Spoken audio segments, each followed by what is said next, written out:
Hey welcome to one day in my life episode 10. ಬೆಳಗ್ಗೆ ತಿಂಡಿಗೆ ಅಮ್ಮ ವಾಂಗಿಬಾತ್ ಮಾಡಿದ್ರು, ಮತ್ತು ನಾನು ಸ್ನಾನ ಮಾಡಿ ಫ್ರೆಶ್ ಅಪ್ ಆಗಿಬಿಟ್ಟು ಬಂದೆ.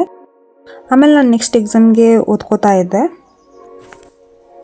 ಓದೋದಕ್ಕೆ ಏನಕ್ಕೆ ಈ ಥರ ರೆಡಿಯಾಗಿ ಕೂತಿದ್ದಾಳೆ ಅಂತ ಯೋಚನೆ ಮಾಡ್ತೀರಾ? ಇಲ್ಲ, ಇವಾಗ ಆಚೆ ಹೋಗ್ತಾ ಇದ್ದೀನಿ, ಸೊ ರೆಡಿಯಾಗಿ ಓದ್ಕೊಳ್ಳೋಣ, ಆಮೇಲೆ ಟೈಮ್ ಆದ ತಕ್ಷಣ ಹೊರಡೋಣ ಅಂತ.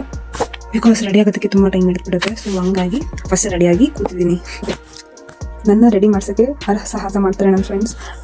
ನನ್ನ ಫ್ರೆಂಡ್ ಒಬ್ಳು ಪ್ರ್ಯಾಂಕ್ ಮಾಡಿದ್ಲು, ನಾನು ಚೆನ್ನಾಗಿ ರೆಡಿಯಾಗಿ ಹೋಗಲಿ ಅಂತ. ಇನ್ನೊಬ್ಳು ಹಿಂಗೆ ರೆಡಿಯಾಗಿ ಬಾ ಅಂತ ಮೆನ್ಷನ್ ಆಗ್ಬಿಟ್ಟು ಹೇಳ್ತಾರೆ. ನನಗೆ ರೆಡಿಯಾಗಿ ಇಂಟ್ರೆಸ್ಟ್ ಇಲ್ಲ, ಬಟ್ ನನ್ನ ಫ್ರೆಂಡ್ಸ್ ಎಲ್ಲ ಹೇಳ್ತಾರೆ. ಅವ್ರು ಹೋಗ್ತಾ ಮೂಲಕ ನಾನು ರೆಡಿಯಾಗಿ ಬರ್ತೀನಿ. ಆ್ಯಂಡ್ ಫೈನಲಿ ಎಲ್ಲ ರೆಡಿಯಾಗಿ ಆಚೆ ಹೋಗೋದಕ್ಕೆ ಹೊರಟೆ. ಕಾಲೇಜಿಗೆ ಹೋಗಿದ್ದೆ ಫ್ರೆಂಡ್ಸ್ನ ಪಿಕ್ ಮಾಡೋದಕ್ಕೆ, ಯಾಕೆಂದರೆ ಅವ್ರದ್ದು ಇವತ್ತು ಎಕ್ಸಾಮ್ ಇತ್ತು. ಹಾಗಾಗಿ ಅವ್ರನ್ನ ಹಂಗೆ ಕರ್ಕೊಂಡು ನಾವು ಹೊರಟ್ವಿ. ಫಸ್ಟ್ ಹೋಗಿದ್ದು ಮೆಕ್ಡೊನಾಲ್ಡ್ಸ್ಗೆ, ನೆಕ್ಸ್ಟ್ ನಾವು ಹೋಗಿದ್ದು ಪೋಲಾರ್ ಬೇರ್ಗೆ.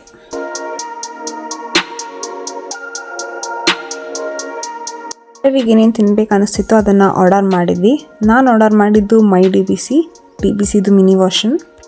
ಆಮೇಲೆ ಮನೆಗೆ ಬಂದು ನನಗಂತೂ ತುಂಬ ಸುಸ್ತಾಗಿಬಿಟ್ಟಿದ್ದು. ನಾನು ಬೀನ್ ಬ್ಯಾಗಲ್ಲಿ ಹಂಗೆ ಸ್ವಲ್ಪ ಹೊತ್ತು ಮಲ್ಕೊಂಡಿದ್ದೆ. ಆ್ಯಂಡ್ ಕಾಫಿ ಕುಡಿದು ನಾನು ಮೊಟ್ಟೆ ಪಕೋಡ ಮಾಡಿದ್ದೆ.